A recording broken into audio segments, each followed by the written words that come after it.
Welcome to Inspiring People, the show about inspiring people, those who are inspired and those who inspire others.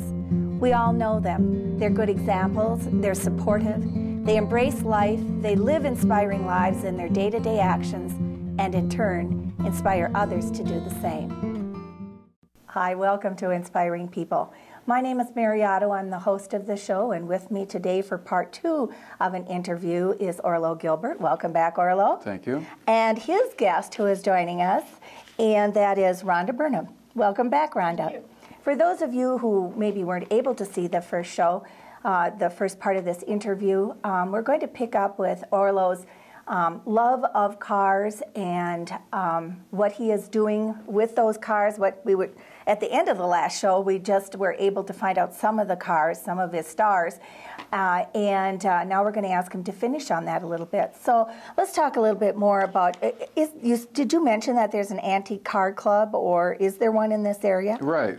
Our antique car club here in Detroit Lakes is called the 412 Lakes chapter of the Antique Automobile Club of America. We're one of the chapters in the huge. The AACA National has over 60,000 members. And we've got about, husbands and wives, we've got around 60 members in our club. Okay. And there's about 5 or 6 of us that are active in the restoration of cars, and others just enjoy having cars and buying cars that they enjoy and driving. But my current project is a 1914 Willys Overland, which is the grandfather of the Jeep. Oh. See, that's the same company that created the Willys Jeep. And this car was owned by my great-grandfather, and I was going to buy a 30s vintage Ford, and my wife said, "No, don't do that. Restore that Overland." Now I've got the kitchen pass. I said, "You know, this is going to cost." So all is well, and then that's on its way. Things are happening. It's going to be about a 2-3 year project. Okay. And that's something you just leave here and work on it in the summers, or you work on it all year long? I have a heated garage. Oh, okay. Okay. I don't want to let that work stay. No, it never stops.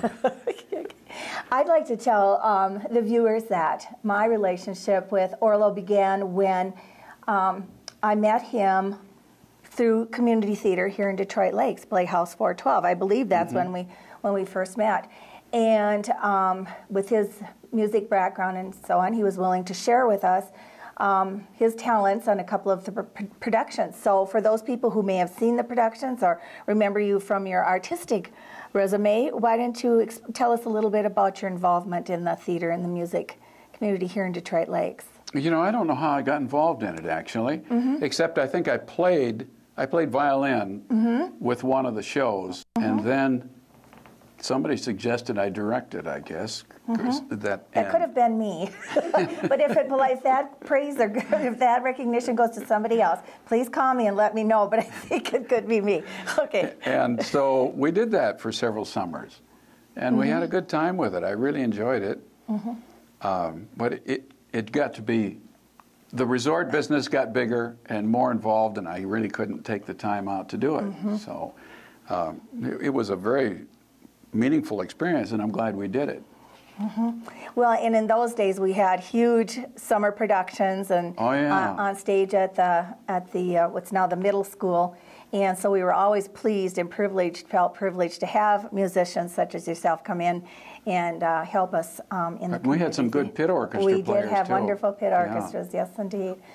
Okay, let's go back to your teaching career. And Rhonda, tell me a little bit about Orlo as a teacher. Oh boy. Oh, this is good. Okay. Orlo really made you work. Okay, and can you give an example? Oh, you're going to give an example? Oh, yes. Okay. I remember one time I thought that I had practiced really well, really good, and I went to my lesson and he said, "You have not done what I told you to do. You have not done it as many times as I said." And is that kind of how he said it, Ron? I don't remember exactly. Okay. I just remember. But emphatically, right? Yes, and I remember being mad at him. Okay. Because he didn't believe me, and I thought I had done all this work. So I took a sheet of paper, and the very next day I put hash marks for every time I did the section that he had told me I had to do 60 times. And not only 60 times for the week, but that day. And then I stuck it on his music stand in his office. And he saw it the first thing when he came in to work the next morning. All right, so why did we bring you along? Well, and the wonderful thing is that the way he taught me, I've been able to use those examples with my own students. Mm-hmm. He cut my fingernails when I was in high school because I wouldn't cut them. Oh, boy. And used ugly scissors. So my bad scissors, Evan. Yeah, and so my students now, when I cut their fingernails, I tell them how lucky they are that I do such a nice job with nice fingernail clippers because it could have been ugly scissors. So then they kind of cooperate after that. Aren't you glad that we opened this up to her? Oh, no, this was not good.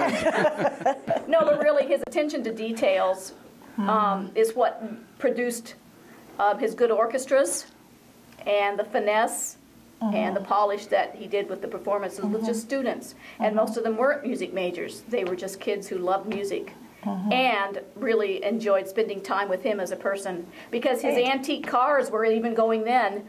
You know, as a kid, I was riding in his cars around the town for parades and stuff. And, you know, polishing off, don't step on that board there, you know.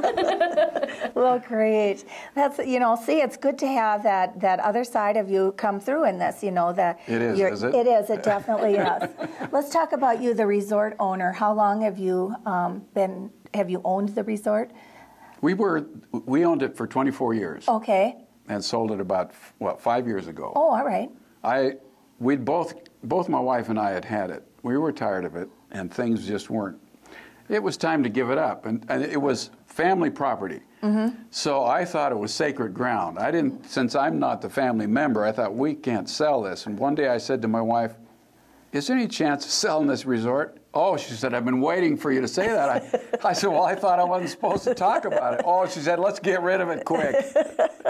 No, and when you mean get rid of it quick, it was just time for you to go on. We needed to do something else. We needed to have the summers free to spend time with our grandchildren, our family, and you're so tied down to a resort. I loved the resort. I loved the work. I loved the people. It was nice, but it's time to give it up. Sure. And so you still come back to the area. Do you stay at the resort, or you have your own cabin out on the? We have our own house. Oh, you have your own house out there. Yeah, okay. We built a home there. So. Okay. Well, we are certainly glad that you've continued to have your relationship with Detroit Lakes and some of the fine people who live and work here. And I want to second what Rhonda said. All of the times that I've been able to work with you have been just a real privilege for me. I think you are the consummate professional, and at least that side of you I see. You're probably a lot of fun too, and in your private life and so on, but you truly are an inspiring people. And when you think of Rhonda and the number of students that you've inspired over the years, you should be really proud of that. So thank you so much for being on the show. And Rhonda, thank you for coming along with and making sure that, his humility was, you gave him a boost, okay? Yeah. So,